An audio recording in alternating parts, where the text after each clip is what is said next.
Hello, my friends. I'm Cristiano Ronaldo, and today I'm excited to bring you a Go Natural English session designed especially for those of you looking to become fluent speakers while genuinely enjoying the process. Let's dive into an insightful question raised by one of our amazing viewers. The question is centered around the verb do and when it's used correctly in English communication. This is such a valuable question because I've noticed countless errors made with this verb. From my own interactions and experiences, it's clear that do can be a source of confusion for many learners, but don't worry. Today, I'm going to guide you through a series of examples that show how do functions in various contexts so you can start using it correctly and confidently. We're not going to focus on the incorrect uses of the verb do today. Instead, our full attention will be on how this verb is properly applied in everyday English. Even from what I've said so far, you may already be picking up on patterns of how do is used.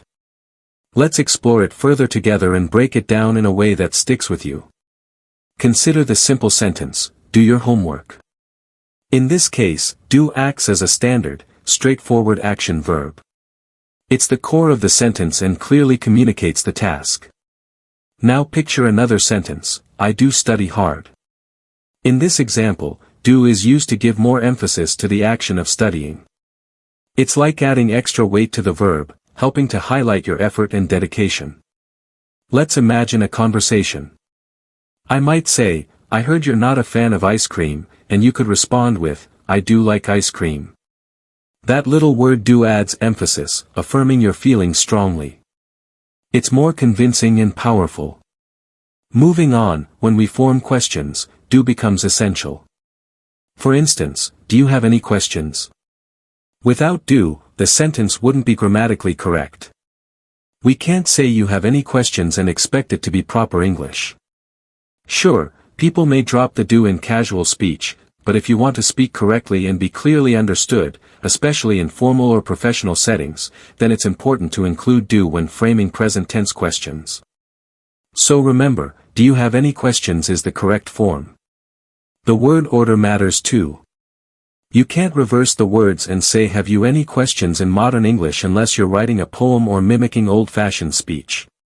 Let's look at the response, I do not have any questions. Here, do supports the negative statement. It provides the structure you need to clearly express what you don't have. You could also say, I don't have any questions, and it means the same thing.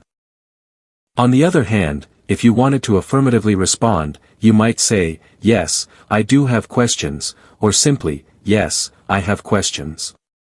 Each variation is grammatically correct and conveys the right meaning based on context. Now consider this phrase, you don't have any questions, do you? This kind of construction is called a tag question. It's when a statement is followed by a mini-question. You can use it to confirm information or to invite agreement. Examples include, you don't like coffee, do you?